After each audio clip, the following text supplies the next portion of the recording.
Hey everyone, how's it going? Hope you're enjoying your weekend like I am.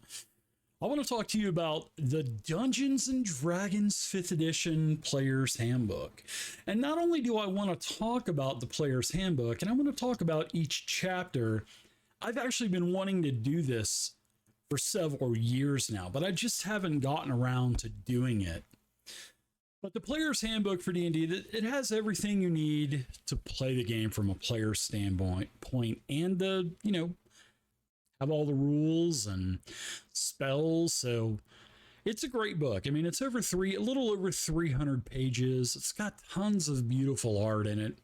I mean, every single D&D edition has beautiful art. I mean, even going back to the old classic, black and white Elmore stuff, and, back when they integrated the color. So the art's awesome. I mean, there's just literally hundreds of images in the player's handbook. But I'm not getting into any of that. I'm not showing any of the art. We're not looking at the book. I just want to talk about it. So this is probably going to be a pretty long video. So grab something to drink, grab a bio, have a seat, and let's talk about D&D 5e.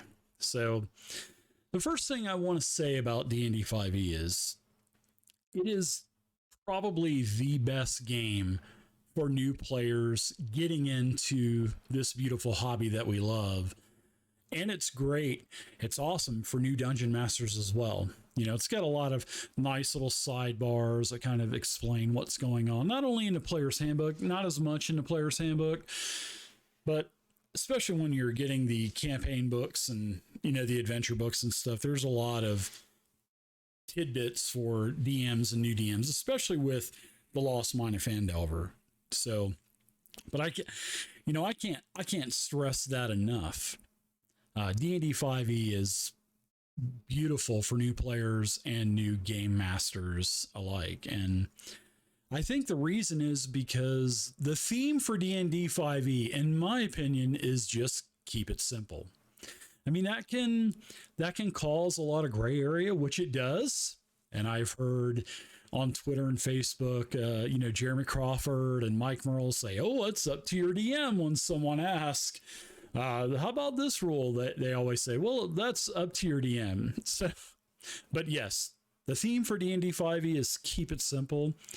I think they wanted to get away from all of the rules of 3.5 and the tactical stuff of 4th edition. So that's why it's so rules light. And this is how I see, D&D is on the bottom of the pyramid for difficulty of games. You got D&D on the bottom, then it goes up, then you got like Starfinder, then you got Pathfinder 2nd edition, and then at the top you have like 3.5, Rollmaster, stuff like that. So yeah, it's a beautiful game. It's a very rule-light game. It's so easy to pick up.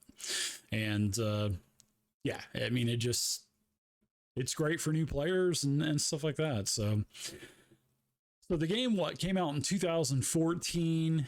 It was out a couple years before that because of the D&D Next, as it was called before. And by now, here it is 2021, June of 2021, and there's tons of books out for 4th edition, as you can see. I mean, there's just all kinds of, character option books, more monster books, all kinds of adventures, etc. So there's plenty of content out, plenty of supplements. Adventurers League, I think Adventurers League could use some help. It's got plenty of support from third-party companies like Virtual Tabletops, Fantasy Grounds. There's others out there. It's got plenty of miniature support. It's got plenty of DM screens for each adventure that comes out. So there's plenty of support for D&D 5e as well. So you can pretty much find anything that you want. So, but there's all this great stuff about D&D 5e, but there's also some things that I think that the game lacks. And I think this is what, I don't want to say hurts D&D 5e, but I've had a lot of my players and I've had a lot of people on YouTube sending me message on Discord saying that there are some things that just lack. And I mean, every game is not perfect. I mean, it's really not. But D&D, it's a game that's easy to digest, especially compared to the other editions like 3.5, fourth edition. But remember, there's that, 3-word theme, keep it simple. And I think there's a couple places that lacks, and we'll talk about this, and we'll go into, each chapter I'm going to kind of talk about. So, you got your first chapter, chapter 1, it's got character creation. I mean, there's what, 8 or 9 races, 12 classes. I will say about the races, it would have been cool. Well, first off, they brought back the gnome because the gnome was left out of the player's handbook. Well, the first player's handbook in 4th edition. And I remember there was a huge uproar. Our life is going to end and cease as we know it. The gnome is gone. But they eventually added it, I think, in player's handbook 2 or 3. But it was cool to see them put the gnome back in to the forefront, of the races in 5e. I'm glad they kept the Dragonborn. I'm glad they kept the Tiefling. But it would have been cool to have some other unique races besides the same old boring elf, half-elf, human. And then, I know you have to have them, but why not add a couple more unique races? Something like Minotaurs. And I know there's other races that have been added in the other Splat books and stuff, but I'm just talking about the player's handbook. But it would have been cool to see a couple more races, like the Minotaur, maybe the Orcs. Not just a half orc, but like the Groomsh or something like that. That would have been really cool. But yeah, there's like 8 or 9 races. My favorite actually is the Dragonborn. I fell in love with the Dragonborn back in 4th edition, and that was my Dragonborn champion, like level 27. He was pretty high. And that game went on for quite a while. But, in D&D 5e, to go with character creation,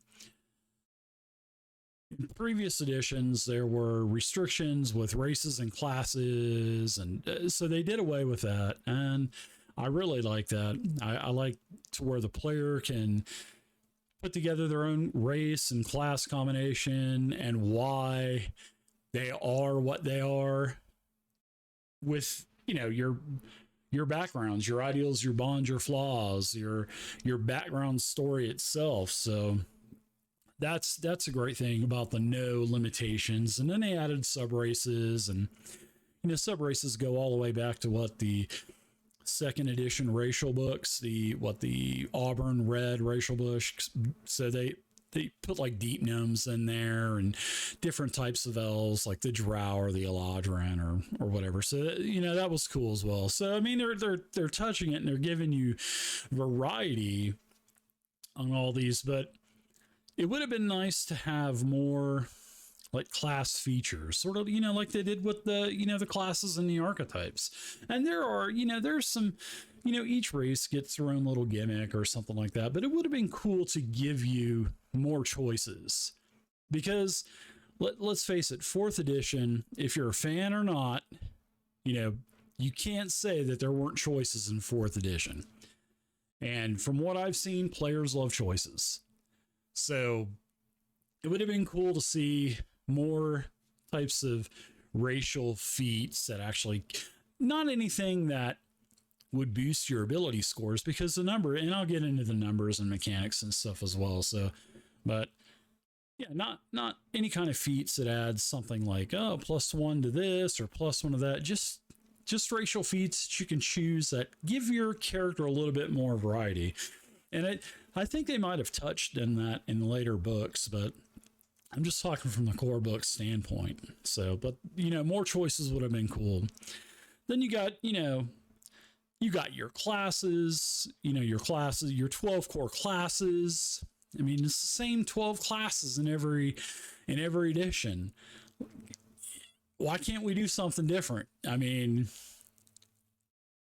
I don't even think they've even introduced any more classes. But then again, there's the archetypes, and the archetypes are very streamlined. You get this at level 4, or this at level 1, you get, and it's the same thing.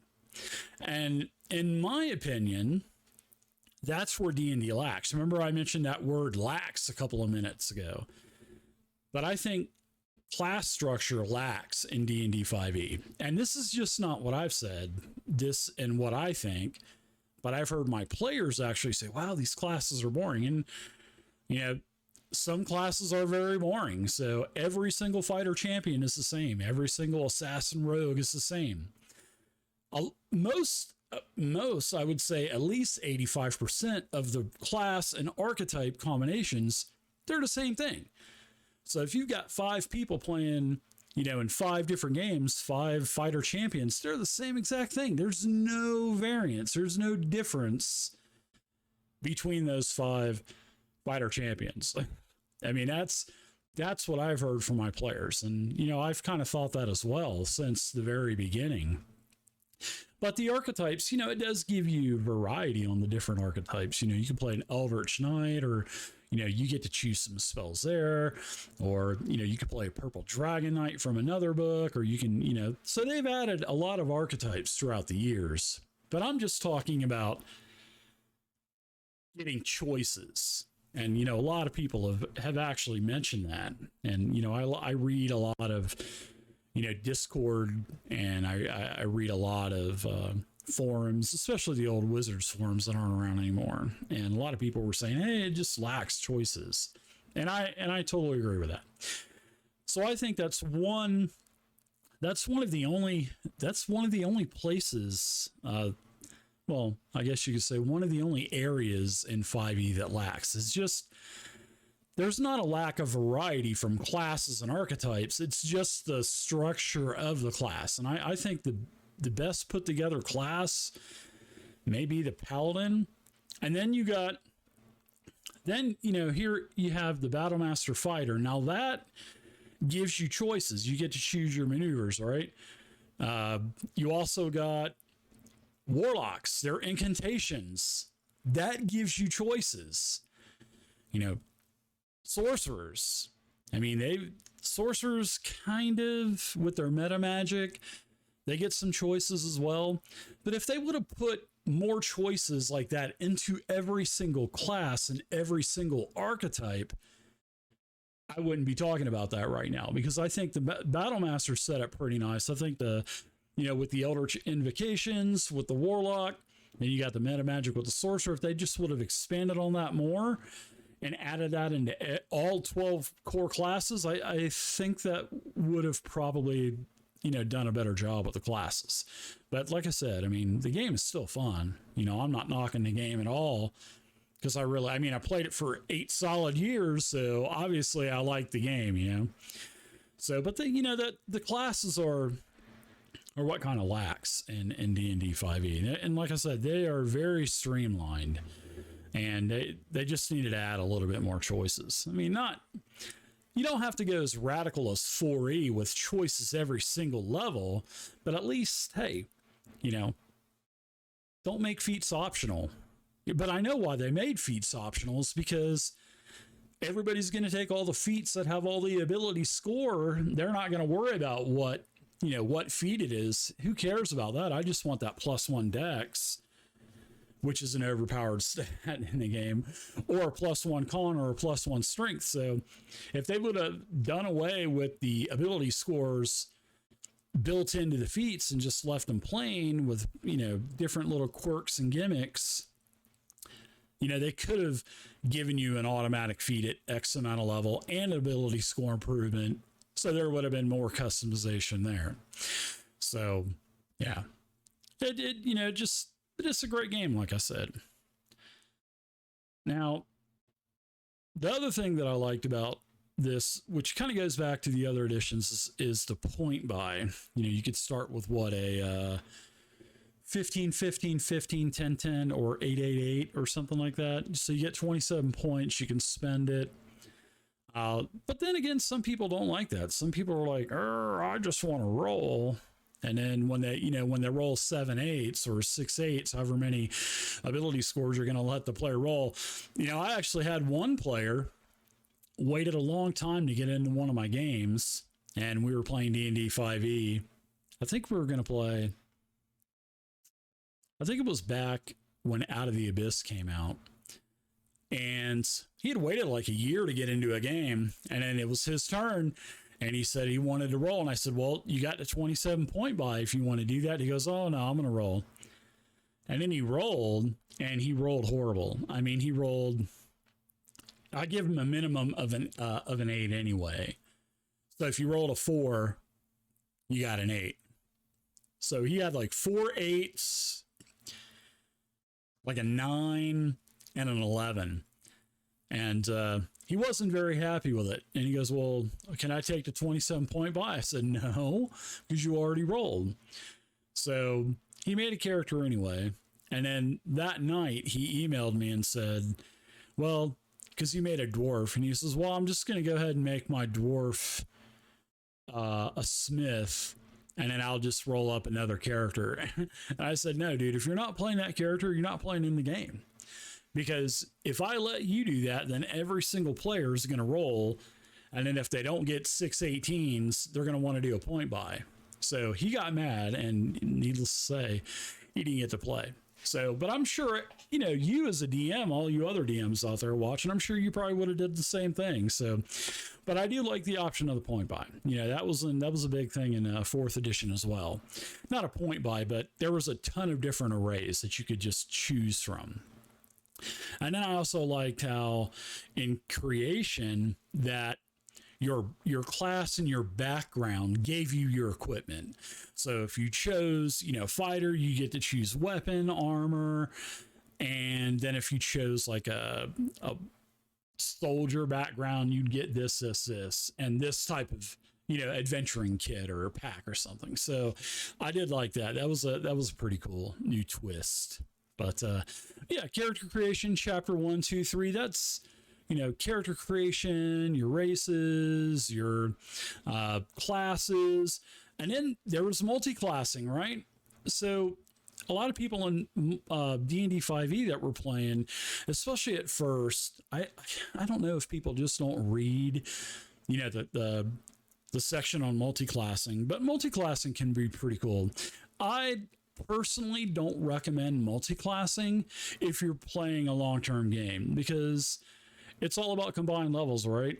And, you know, if you have a 10th level fighter and you decide to go 5, well, total of 10th level character, and you go 5 fighter and 5 barbarian, I mean, you're going to be kind of gimped at 10th level, because you just will, your proficiency and stuff will go up. But I'm talking about from like a feature standpoint. You know, the lower levels you are, the lower level stuff you have. And then if you kind of nerf yourself by multi-classing and just going I want to go fighter, cleric, magic user. Well, you could do that, but you know, you got to take your spell slots into consideration on your spell casting level. You know, and people think, oh, well, I get, you know, if I take one rogue, I'm just going to keep getting sneak attack upgrades and all this other stuff. But wow, yeah. So there's a, you know, a lot of misconception with the multi-classing. And, you know, that was pretty fun. I had somebody that said, well, I'm just going to take one rogue, and then I'm just going to be able to maul everything. And I'm going to take one barbarian. Well, sure, one barbarian's actually really good because you get rage. But then again, rage can be bad as well. But anyways, like I said, multi-classing. There is multi-classing. I do like the multi-classing. But if you're going to play, you know, lower level games, lower level adventures, and you know, I would multi-class away. But if you're playing more longer term games, sure, there's a couple combos out there if you want to try to min-max it and eke and squeak every single little point or something out of it. It could work, but I've always been a fan of keeping multi-class at lower levels, and you know, longer term games just don't mess with it, because in honesty, most of the times you're going to gimp your character anyway. So, but then again, it doesn't really matter. I mean, it's up to you and the flavor that you want, you know. And like I said, D&D 5e is very rule light. I mean, it's keep it simple. So I've seen it to where I've had full groups of rogues and mages, and they've never even needed healers. So I mean, it just depends on what you want to do. So, but you're the one playing the character, so you need to be happy playing. So, but yeah, that's pretty much chapter 1, 2, and 3. There's character creation. Chapter 2 is your races, your sub races, and chapter 3 is your classes and archetypes. But I will say one thing about the classes. I wish they would have done the archetypes all at the same level, because you got the cleric. Oh, you can get your archetype at level 1. The druid, you can get your archetype at level 4. I mean, I didn't understand why they did that. They should have just done all of the archetypes. You get it at this level. So, or just give it to them at level 1 instead of making some classes wait till level 2, 3, or 4. I mean, that didn't make any sense to me. I didn't like that, but I mean, it is what it is, right? So chapter 4, that's also part of character creation. I didn't really touch a lot about it, and that's your backgrounds, and that's your traits, your ideals, your bonds, your flaws. There's tables for each one of those, so you can roll them, you can choose them. I thought that was pretty cool, but to be honest, is chapter 4 backgrounds really needed? I mean, I honestly, is it important?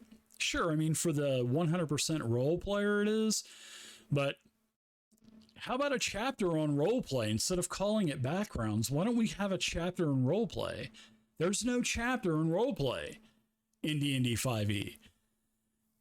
And D&D 5e was promoted as a theater of mind game? Why is there not if you want to go theater of mind, and there's going to be a lot of role playing involved in that, and why isn't there an entire chapter dedicated to role? There's no mention of role play whatsoever, except for like a half a page worth. I think on page 185 and 186. I could be wrong with that, but I'm trying to go from memory. And I think it's like page 185, 186. And that's the only time it mentions anything about role playing. I mean, hell, D&D 4th edition had an entire 20, 30 page chapter on role playing. So did the D&D 4th edition Essentials box set, and so did all of the Essentials manuals. So I heard a lot of people say, oh, there's no role play in 4th edition. Well, yeah, there is. You obviously didn't take a look at the books and read about the role playing. So I was surprised to see that there was no dedicated chapter to role playing in D&D 5e, especially the game being promoted when it first came out as a theater of mind type of game. And I had Mike Merles on my stream before the game was released back in 2013-14, and that's what he stressed. It's a theater of mind game. Well, where was that would have been a great chapter to have for D&D 5e. I mean, it's the Player's Handbook is already a beautiful book. I mean, it really is a great book. But a full chapter on, role play, that would have been better. And then kind of add the backgrounds, the ideas, the bonds, the flaws, add that into the chapter, add that stuff into the chapter, but have more description about role playing, especially for new players and stuff. So, but yeah, I was just disappointed to see that. But to talk about the ideals, bonds, and flaws, you're supposed to get inspiration, which is sort of like a Benny from Savage Worlds or an action point from D&D 4th edition. So the players never role played their character with their ideal bond or flaws. It's just like that's totally forgotten, except for the pure role player, which is okay. And I get that because everybody just wants to kill stuff and go full murder hobo for the most part. I won't say everybody, but I will say, as being a DM, there's more murder hoboing going on than role playing. But then again, I got a lot of good role players, and I've been very lucky with the players that I've had. But I think chapter 4 is sort of like a forgotten chapter. I don't know if you folks kind of agree with me or not. I'm sure some of you will be like, no, that's the best chapter in the book. So leave a comment down below. I want to hear what y'all have to say about it.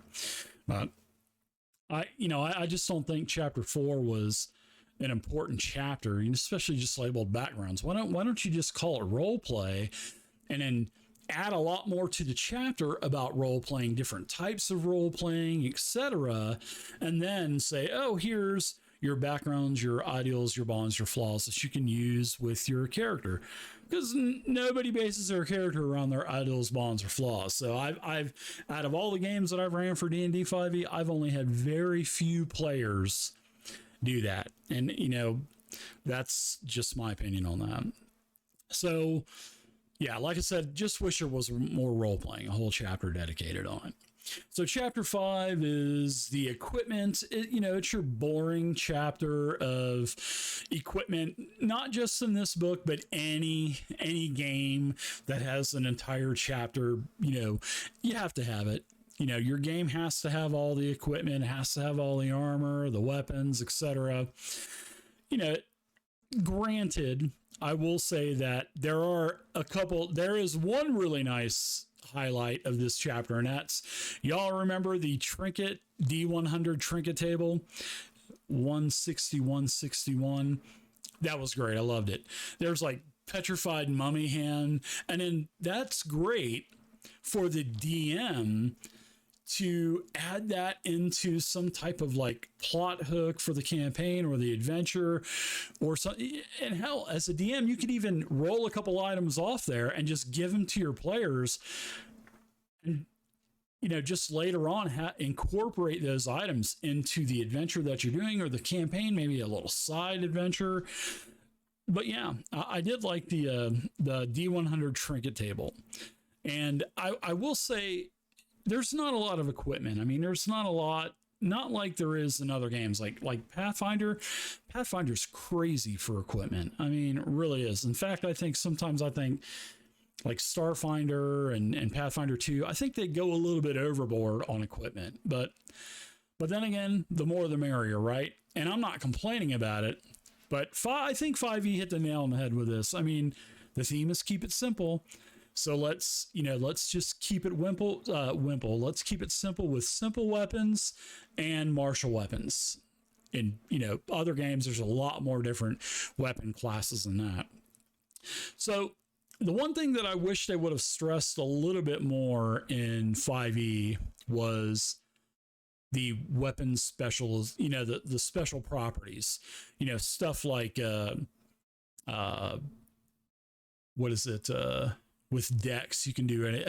Anyways, I forget what. Oh man, it was on the tip of my tongue. I'm gonna open up the book real quick. Bear with me. It's been a little while since I've played 5e, so I want to say, here it is. Finesse. That's it. There you go. Finesse weapon. This is where you can use your strength or dex roll. And, there's quite a few of these weapon properties. So if you're new and you're watching this video, make sure you go to page 146 and 147 in the equipment chapter, and make sure you read about the weapon properties, because there's like special loading for crossbows. You got your finesse.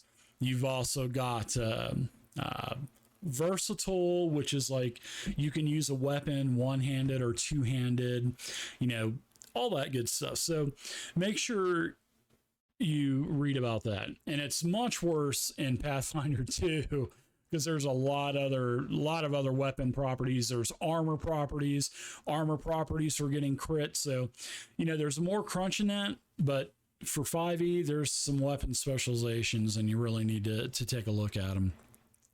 And then what I liked about the adventuring gear is they kind of rolled everything up into packages. Like you got your dungeon kit, you got your sage kit, mage kit, all that other stuff. So the cool thing about they the descriptions that they put in with all the adventuring equipment, like caltrops or something, it tells you, it gives you, oh, you have to make this type of save, or you're like, you can't move, or you're immobilized or whatever. So I do like how they took standard equipment, holy water, say they tell you what the saving throw is, what the damage is, caltrops. There's all kinds of different things in there that tell you what the equipment does. So they kind of expanded on the equipment, and 4th edition did this really well. So this kind of carried over from 4th to 5th. And I know that they did it with like 2nd edition and 3rd edition, but I do like how they've carried that over. And, carrying those items around to where you can make a difference with, like, instead of just like in the old game, you just have a vial of holy water. Well, what does it do? And granted, you can use your imagination, the DM can help you out, but when it's actually set in stone, there's less area for debate. You know what I'm saying? So that was cool to see them do that again in D&D 5th edition. So to kind of go back with character creation, you got chapter 6, which is customization, right? Has all your feats, etc. I wish they would have actually put this into the chapter with character creation, because usually that's what games do. But definitely, I can't stress again, learn the multi-class rules, because that's in with chapter 6. You just don't add everything. You just don't get everything that, if you take one level of rogue, you're not going to get, when your character's level 20, you're not going to get the 10d6 sneak attack. It doesn't work that way. You're not going to get maximum spell slots for taking one wizard or, one sorcerer. So you need to read it, and then I mentioned the feats. They're optional. So you can either, at level 4, or the fighter gets them every couple of levels. So you get to take an ability score improvement, where you could take 2 or 1 up to 18, or you could take a feat. So I wish they would have done it to where you get an ability score improvement or a feat. And a feat, not or, but and. But just kind of redo the feats to where you don't give ability score improvements, because that's all people are going to do. Is they're going to, if they get, that's why they made them optional, is because they added a lot of, especially I think Brawler was one of them where they give you +1 strength or +1 con or something like that. So it would have been nice to see you get both. But then again, I've seen some DMs, they'll say, okay, at level 1, you get an optional feat for free. And then from here on out, then you can go ahead and take the optional ability score improvement or the optional feat. But I'll be honest, most of my players, they never took feats. They wanted the ability scores. And that's just the way it worked out. Or I've seen people take tough. And I've seen some mages take Warcaster and stuff like that. But yeah, there's a lot of good feats. But I mean, do you really want a feat to give up 2 ability score points when the numbers in the game, keeping it simple, numbers in the game are low. So you need to get those ability scores up to 18. So I mean, that's just the way it is. And thank goodness for proficiency in this game, right? But then again, we'll talk about proficiency anyways here in a little bit. But wow, we're already 30 minutes in and I'm not even halfway done probably. So chapter 6, customization, learn the multi-classing rules. I've already mentioned that a couple times. Feats, the low numbers. Some feats have ability scores. I would have rather seen them take it out and just make feats as part of your, customization process for your character. I mean, you need those. So the last thing I want to talk about chapter 6 is in customization was I've had quite a few people over the years, Pathfinder people, that want to come over to 5e, and they ask me about Gestalt. And if you don't know and this is not in the player's handbook, this is sort of like something on the side. Gestalt is where you take and combine 2 classes, right? So you have you want to be a level 1 fighter cleric. So you are a level 1 fighter, level 1 cleric. You can do that in D&D 5e. But keep it simple.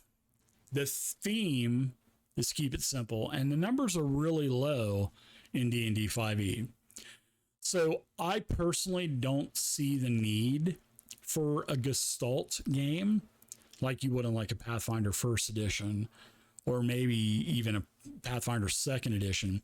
So the Gestalt will take everything that you have. You'll take your hit points from fighter and cleric and add them together. You'll basically add everything together to make this super powerful. And it's supposed to be for like a power mongering game. But I don't see that being viable in D&D 5e. I mean, you got, once you hit level 5 in D&D 5e, you're in God mode almost, because you get extra attack.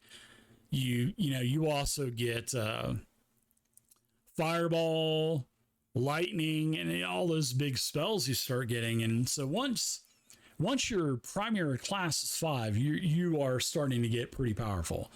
And the monsters in D&D 5e do not scale to the player. So D&D 5e is definitely a player friendly game. And I mean, sure, you can say, well, why don't you just adjust the monsters? Well, I shouldn't have to. Shouldn't these be tested enough? I mean, I literally did, what was it? I did the, first off, I did a random encounter. I wanted to see if my level 5 group could take out 75 orcs, ettins, and ogres. They slaughtered them. I mean, and I put not only just regular orcs, but I put like the Groomsh orcs in from the monster manual. I did ettins. I did also ogres, and 75, I think it was like 77, and a party of level 5 characters. In fact, there were 4 level 5s and 1 level 4, and they literally just destroyed those. They all have like 20 armor classes. They're all like +7, +8, +9 to hit, and all these orcs and everything, they're all like +3 to hit, +4 to hit. And it just did not. And they had fireball, they had everything going on. So it didn't end well for those 77 monsters. But I wanted to try that. And then from Tales from the Yawning Portal, the last adventure is the character grinder that I called it, the Tomb of Horrors. And that was supposed to be for level 15 and up characters. I ran my level 5 group of characters through that played Adventurers League for 5 years almost. So they didn't have a lot of magic items, just the very few magic items that are given in Adventurers League, and they're not even that spectacular, to be honest. And they literally destroyed the Tomb of Horrors at level 5. So it is a very player-friendly game. And sure, you can beef up the monsters, add +10 to hit and everything, but you shouldn't have to. That stuff should have been play tested, through and through. And it was changed at the last minute. Yeah, I thought the monsters were a lot tougher in the playtest because they were all level based. And then when the game came out, surprise, there's a challenge rating. So yeah, it just didn't work out. And plus proficiency was added in and stuff. So yeah, definitely a player friendly game. You can jack it up though, but I don't want to have to do that. My time is limited now, and I'm sure yours is too. And I'm sure you just want to take monsters and plug and play them right in. So, but yeah, so Gestalt kind of got off track there. I don't think Gestalt is needed in D&D 5e. You could do it.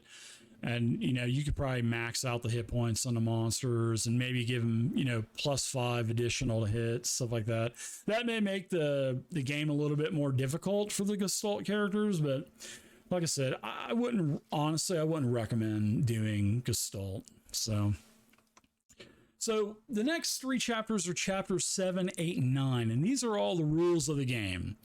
Rules of the game between 7, 8, and 9, movements, all that other stuff. And I'll tell you, I love the rules in D&D 5e. I really do. And like I said, it fits the theme, keep it simple, and it's very rules light. it's definitely probably the most rule light of the D20s. I'm talking D20s. I'm not talking, Fantasy Age or anything, because that's like really rule light too. Savage Worlds is really rule light, but I'm talking to the D20s, right? I think 5e is probably the easiest to pick up, and I think it's fun to play. I mean, but like I mentioned earlier, there's a lot of gray area in D&D 5e.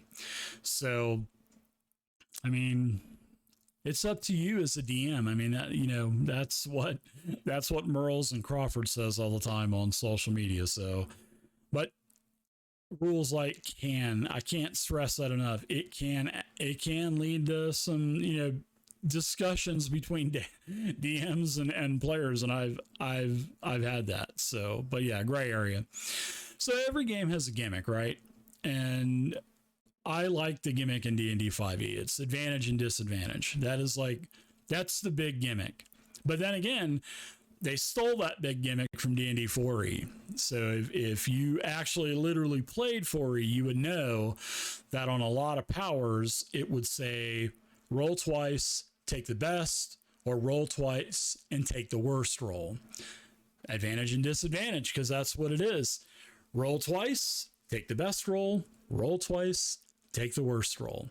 And I really like that. I like that in 4th edition, but I like that they actually gave it a name now and called it advantage and disadvantage.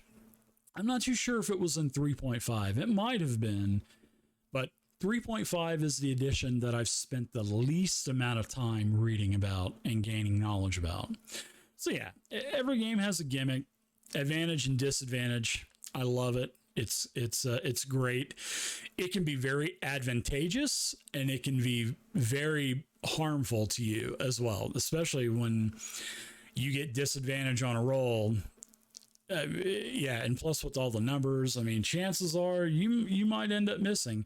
But I have seen players roll 220s on disadvantage, which is very nice. So now proficiency, I'm kind of mixed about proficiency. So proficiency, every X amount of levels, you get a +2, +3, +4, up to +5 for proficiency. At level 15, I think it gives you the last one. And seeing that the theme is keep it simple, I really think that proficiency is not, it is needed, but it's not needed. So that's why I'm kind of mixed about it.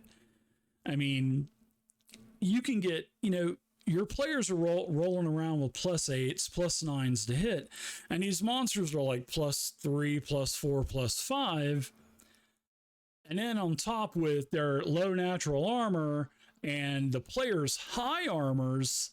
But I mean, proficiency doesn't affect armor class. And thank goodness it doesn't, because the game would have just been way out of control if that was the case. But I think proficiency kind of makes the to hit on a maybe you may not have thought about this, but I have. I mean, I always think about numbers, and I think proficiency is good until you start throwing magic items in, because people want magical items. They get +1, +2, +3, and that's a big bonus in D&D 5e when you've already got proficiency. And, when you can get +4 from getting your ability score up to 18, your proficiency, plus when you throw in magic items, you're looking at +12, +13, etc. Armor classes on monsters are about, they're not very good. They're like 14, 15, some are 16. Then when you start getting into the giants and the ropers and the adult dragons and stuff, then the armor classes go up to 18, 19. But the players still have higher armor classes than an adult dragon, because all I have to do is throw plate mail and a shield, and the shield gives you +2. And I just think that is, or +1. I just think that's just really, I like how they did it in Pathfinder 2. You actually have to raise your shield and spend an action to get the AC bonus. So that would have been cool if they would have done that in D&D 5e, and you could house rule that and say, okay, so as a bonus, because you don't use a bonus action very often in D&D 5e. So you could say, okay, I'll use my bonus action to get my armor class bonus for my shield. That would be cool. But then again, players will say, well, I want that bonus all the time. And they'll argue to the depths of hell with you. So, but I think proficiency is good, but I honestly think it hurts the plus to hit on magic items. And this is what I do in my games. I take the plus to hit off of any kind of magic items, like with weapons. I just make the weapons plus the damage. I'll do that, but I don't have the weapons at +3 to hit, +3 to damage. So yeah, that's what I do. So I know some of you may disagree with that. So let me know down in the comments section. But like I said, I just, proficiency, it just kind of makes the game a little bit easier, and you can house rule it and take proficiency out. That way it would make, plus to hit on magic items much more valuable. But that's something that, that could be a whole different stream in itself. But saving throws, I like how they took saving throws, and I like how they got rid of will, they got rid of reflex, fortitude.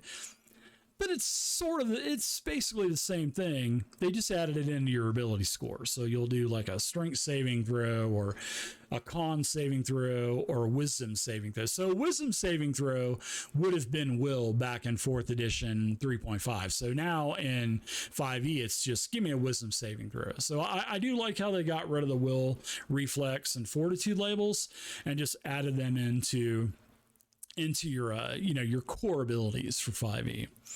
Movement. Now this was one of the best changes and additions that I liked about this. So in other editions, once you move, you're done, right? And that's like that in a lot of games as well. But in D&D 5e, you can move up to your movement at any time. It's just called part of your movement action. And so you can attack, you can finish off the orc in front of you. Well, first you can charge in. Say you got 10 feet, you got a total of 30 feet of movement. You rush in 10 feet, you take out that orc. Normally in every other game, you would be done.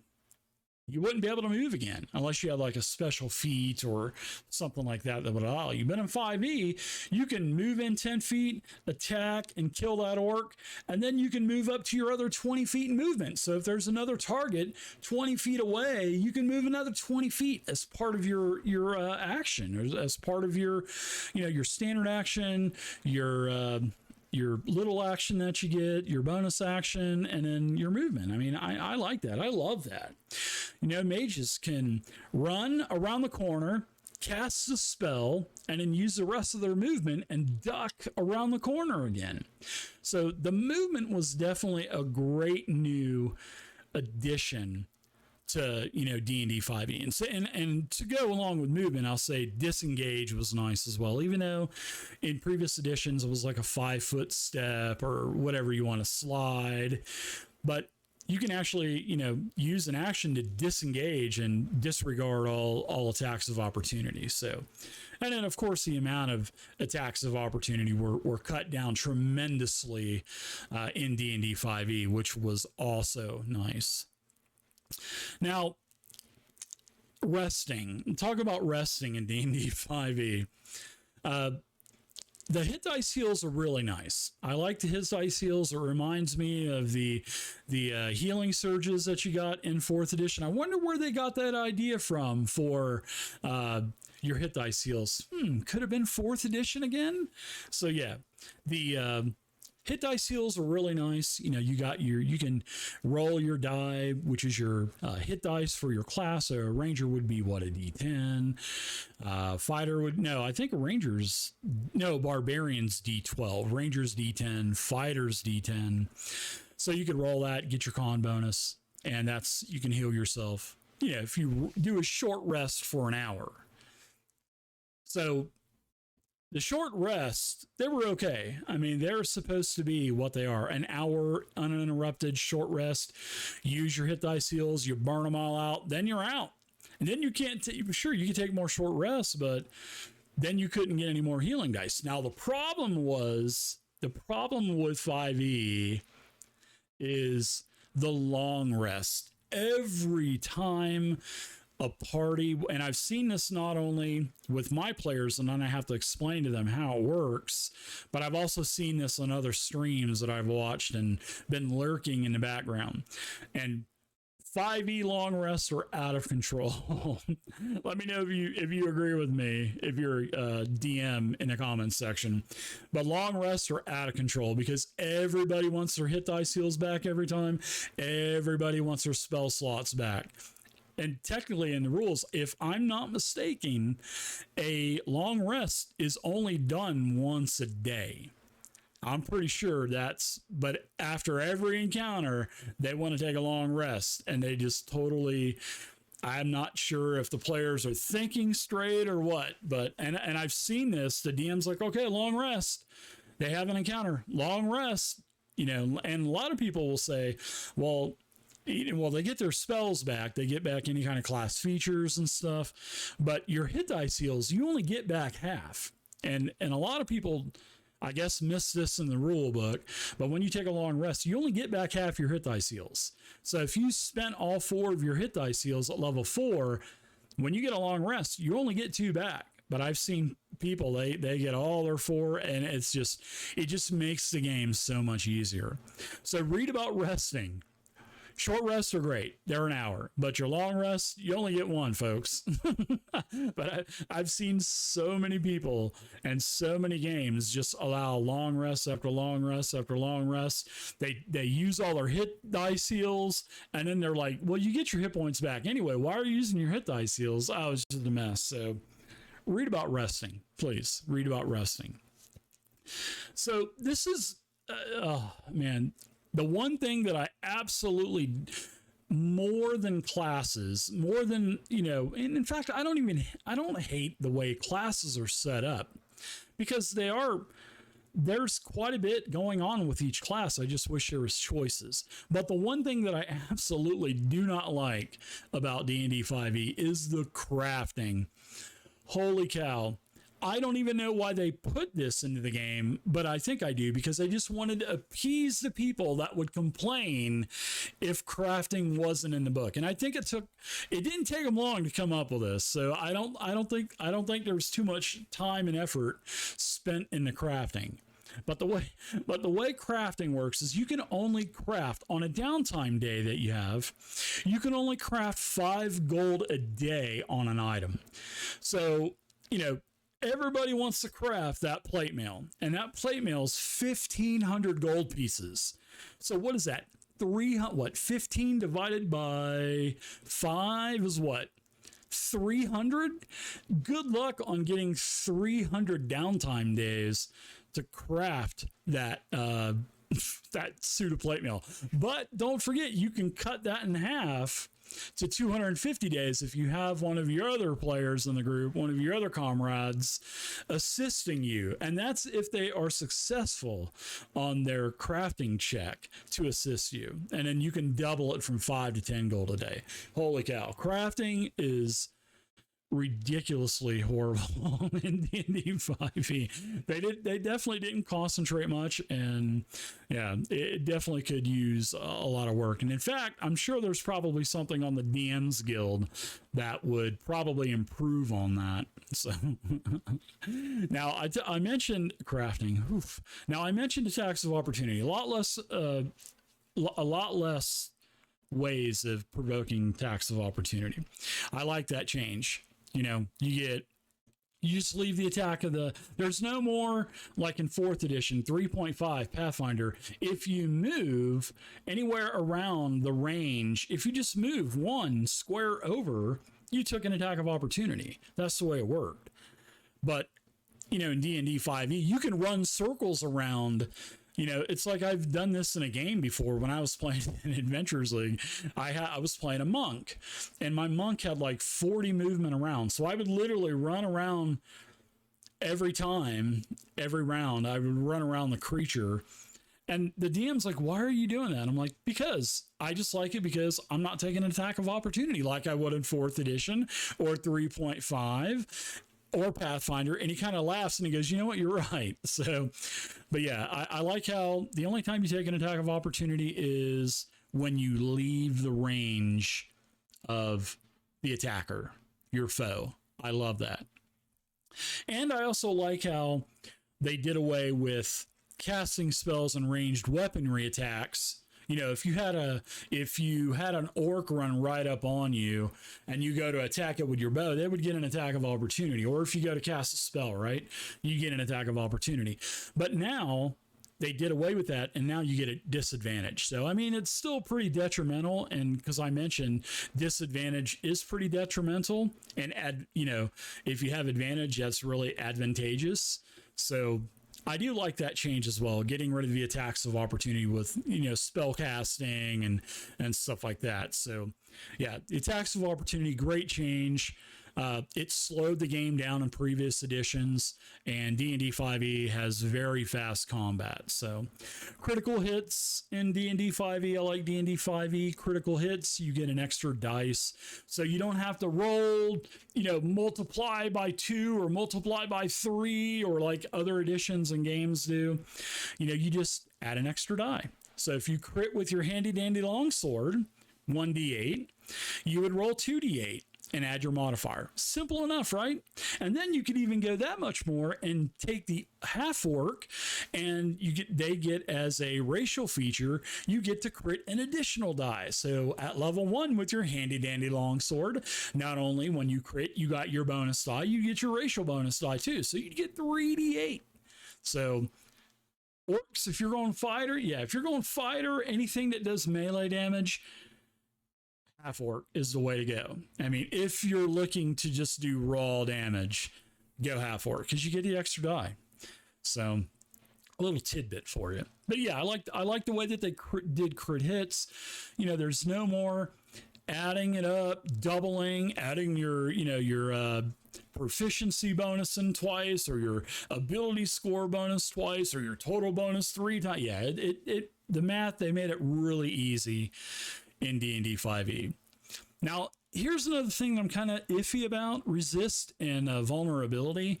Wow. It's the same thing as advantage and disadvantage, right? It's so advantageous to have resistance, because when you have resistance, you only take half damage. So if you have a Ring of Fire resistance and you're going against Tiamat that's breathing out 80 damage, you're only going to take 40, even though it's Tiamat. Or that fire-breathing, orc that's in front of you, or kobold or goblin that spits fire, you take half damage. So it doesn't matter the severity of the creature or the level or challenge rating of the creature, you just take half damage, which is very player-friendly right there. Because in other editions, you would get a numerical value. So you would have, +1 fire resist on this item, +1 fire resist on this item, for a total of 2 fire resist. So if you took that 80 damage from Tiamat, you would only take 78, because your 2 magic items with +1 resist, took care of 2 damage for you. But yeah, keep it simple. Let's keep it simple. Rules like, let's not add a bunch of numbers in there. Let's just say half damage for resistance and double damage for vulnerability. So if you got vulnerability on you, you're in trouble. So if you're vulnerable, if you've got a cursed magic item or something that Tiamat hit you with, you're vulnerable. Instead of taking 80 fire damage, you take 160 fire damage. So yeah, resist and vulnerability, very advantageous and very detrimental to you, like advantage and disadvantage, right? So yeah. So the next thing are death saving throws. Death saving throws I like, but it makes it very, very easy to survive, because you can basically get 6 d20 rolls before you die. In other editions, you just get the -11, you're dead, or you fail a saving throw, you're dead. So they made it very player friendly in D&D 5e. Keep it simple. Let's have a rule-like theme. So Death saving throws, I'm kind of mixed about, but I do like it because, okay, so whenever you take damage, you go unconscious, right? You go to death saving throws. And on your turn, at the beginning of your turn, you roll a d20. If you roll 1 to 10, you failed and you get a strike. And if you rolled 11 or up, you get a plus, you are successful. So you get 1 success. So you get 3 failed saves, you're dead. You get 3 successful saves, you survive, and you're unconscious. But if you roll a 1, you'll take 2 death strikes. Or if you roll a 20, you automatically are unconscious. You don't have to do any more saves. So long-winded here. Short story is you can have up to 6 rolls. And I've had players, start with 2 successes and then they roll 2 failures in a row. And then on that fifth, I'm sorry, not 6, but 5, the 5th and deciding roll, they'll either roll a 20, or they'll roll something 11 or higher and live, or they'll roll 10 or below and they'll die. And then I've had people, I'm sure you guys remember Zerker from this is probably 6 years ago. He had 2 successful saves in 2 rounds. He was feeling good. He's like, all right, I'll be all right. Because the party couldn't get to him. And then on the 3rd roll, he rolled a fail. So he's like, all right, no problem. I got this. He rolled like a 3. And then on the 4th round, he rolls a 1. And he flipped out. And you could hear him throwing this is before I started doing webcams. You could hear him throwing stuff. You could hear him cussing because he went from 1 death saving throw strike to 3, because when you roll a 1, you get 2 more strikes, and he died. And that was pretty, it was funny. But man, he got so mad. So death saving throws, I do like it, but I'm kind of mixed about it. But you will take more strikes if you take more damage. So if somebody throws a fireball and you just take any kind of damage, you're going to take another strike anyway. So yeah, death saving throws are pretty cool. It's a new twist on death and dying. But it's like that in other games as well. So it's not like Pathfinder 2 and stuff. But yeah. Death saving throws, pretty cool, but I'm kind of mixed about it. Let's see what else. Inspiration, another cool thing. Like I said, bennies and Savage Worlds. You can do a lot of things with bennies and Savage Worlds. You can reroll attacks, skill checks, damages, other monsters reroll, etc. Then you got your action points in D&D 4e. But inspiration works a little bit different. It's a little bit more, I guess there's a little bit more structure to inspiration. And I see it done wrong all the time. So the rule states you have to declare beforehand you want to use inspiration because you are inspired by something that you thought about. So you need, before you do an attack roll or skill check, you need to tell the DM, hey, I'm inspired because of Snaggletooth in my dreams last night.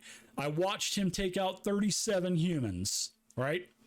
So now you're inspired and you get advantage on your attack roll or your skill check. That's the way inspiration is supposed to work. But I myself am guilty. I let my players just burn through inspiration. I give out a lot of inspiration as well. So when someone says a funny joke, or if they do something really cool, or if they come up with something, very, something that really helps the group out, I'll give them an inspiration. And I'll usually let my players have up to 3 inspiration, which is not in a player's handbook, my hand. It only mentions 1. So, but that's the way inspiration is supposed to work. But I let my players, if they fail a roll or if they fail a skill check, they'll say, hey, can I use an inspiration to reroll that? And I'll say yes. So I'm guilty as well by not doing it by the book.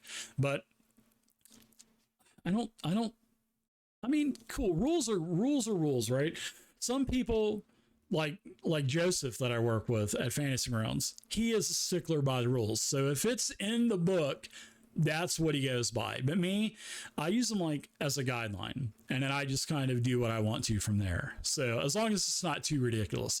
But yeah, I definitely bend the rule on inspiration, and I've seen a lot of other DMs do it as well. But inspiration is cool. It's a cool gimmick. I'm glad that they left it in.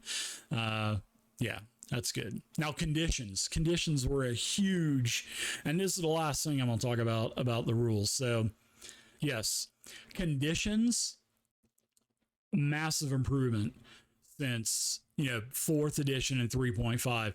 And this is where 5e is superior over like Starfinder and Pathfinder. And Pathfinder 2. There's like 50 conditions in Pathfinder 1.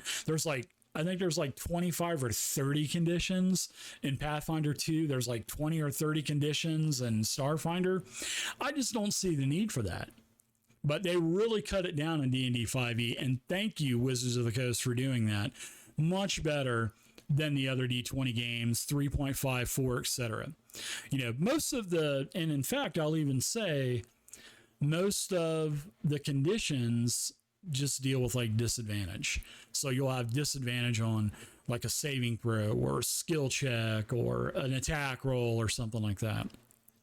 So yeah, conditions much better in D&D 5e, and you know, that's something that just come up on the top of my head, and I'm like, oh yeah, conditions are a huge improvement in D&D 5e, and I wish there were less.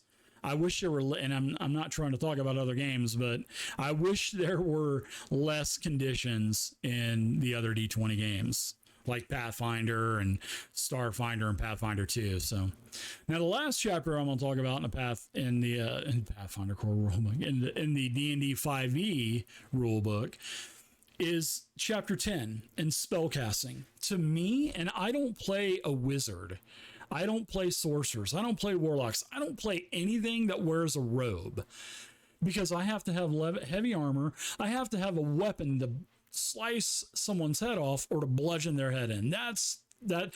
Now, I do like clerics and I do like paladins. Those are my two favorite classes because they get to wear heavy armor.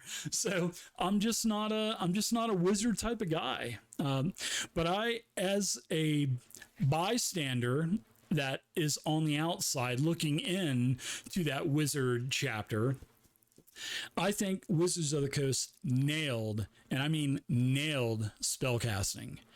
I mean, the ritual mechanic is pretty awesome. Rituals were in 4th edition as well, but rituals you can cast while you're out of combat for 10 minutes in a round or however many rounds it takes. So yeah, if you, instead of wasting those spell slots on the big spells, you can always just do it as a ritual out of combat. I mean, that's great. I like that. You can also cast 2 spells around. I mean, there's not a lot of games where you can do that, but you can, as long as you cast a cantrip that takes no spell slot, because cantrips don't take any spell slots. So you can cast like Witch Bolt, or you can cast Firebolt or something like that. Anything that doesn't cast as a spell slot. And then for your bonus action, you can do something like a shield or something like that. And that does have to take a spell slot. So yeah, I like that. That's pretty cool. You could even do that as a cleric, like a light cleric or something like that. I also like how they implemented, well, in 4th edition 3.5, you could have your implement, or you could have your implement mounted on your shield like a cleric or a paladin. So I like that, and then I like the spell component bag. Anything that doesn't have a monetary value, like Identify takes 100 gold piece diamond, I think. I'm trying to remember this off the top of my head, but I think you have to have, if you're going to cast Identify, you have to have a 100 gold piece valued diamond in your possession. So that's pretty cool. I like how they simplified it. And there's some games out there, if you don't have, that witch's chin hair, you're not going to be able to cast that spell. Or if you don't have that pile of bat dung, you're not going to be able to cast Delayed Fireball or whatever. So yeah, the micromanagements of components are not there, and I like that. Keep it rules light. the theme. It fits the theme, right? But I do like the implement bag. Well, the implements or the spell component bag. That's really nice. Concentration checks. These are also forgotten about a lot. But it does help. It does help you tremendously when you're using fantasy grounds and any damage you take. And if you have, say, I'm playing my cleric and I cast the man, I'm just totally butchering the English language today, and I apologize to each and every single one of you out there watching this about that. So if I cast Bless, I have to concentrate and maintain it, and as a bonus action. So if I get hit by Snaggletooth the Orc and he hits me for like 10 damage, then I have to do a check, which is like 10 plus half the damage. I believe it's 10 plus half. Don't quote me on that, but I believe it's 10 plus half the damage. And that's the DC that I got to roll on a D20. So that would be what, 15 I got to roll to maintain that spell? That's pretty tough. But I do like concentration, but I see it not used in a lot of games. And Bless is a very, very powerful spell in D&D 5e, as Bane is its opposite, where you could cast Bane on all of the enemies and they get a minus 1d4 to their attack rolls and skill checks. So yeah, definitely if you're a cleric, you're a paladin, yeah, you better get Bless. Or Bless or Bane. Those are awesome spells. But I do like concentration checks. They're really cool. And then the best thing about all this is the upgradable spells. You got in 3.5 they had, you got Cure Light Wounds, Cure Moderate Wounds, Cure Insane Wounds, Cure All Wounds, Cure this wound, Cure that wound. And you had like 20 cure spells that you had to memorize, right? And I love how you can just spend a higher level spell slot and do an extra D8 healing if you're doing Cure Light Wounds, or an extra D4 for Healing Word. So I love how they upgraded the spells. And then I just like how you don't have to memorize each spell independently anymore, like you did in 3.5. I'm a cleric. I need to memorize 3 Cure Light Wounds, because that really, all you were was a healer. You didn't have any other freedom to take Bless spells, to, take Sacred Flame if it costs a spell slot, or any kind of other offensive spells, because you were the life of the party. You had to keep that, you had to keep your party up. So in, D&D, basic D&D, I have a 31st level cleric. Every single spell that I took was a healing spell. I never got to do anything fun. Once in a while I would do Bless or something like that. But in D&D 5e, you get a pool of spells. So, it's what your level and then your core ability, your class ability modifier. And that's your pool of spells. And then you can take however many spells. If you're a wizard, you can take those out of your book. You can pray to your deity as a cleric, and you can have a pool of 5 first level spells.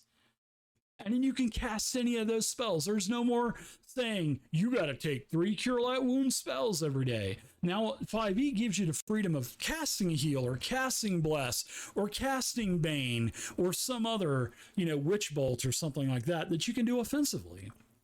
So Wizards of the Coast definitely nailed spellcasting, that's for sure.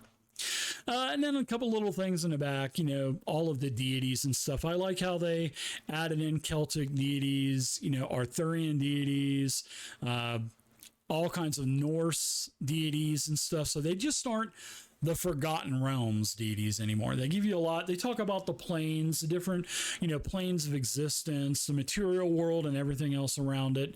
Those are pretty good short little sections. However, I wish the planes, they went into a little bit more detail, because they didn't even talk about a lot of them. I mean, they didn't even write a sentence. Hey, the Earth plane is blah, blah, blah, blah, blah, or whatever. So yeah, but overall, I love the Player's Handbook. I think it's probably one of the best Player's Handbooks that I've read from D&D.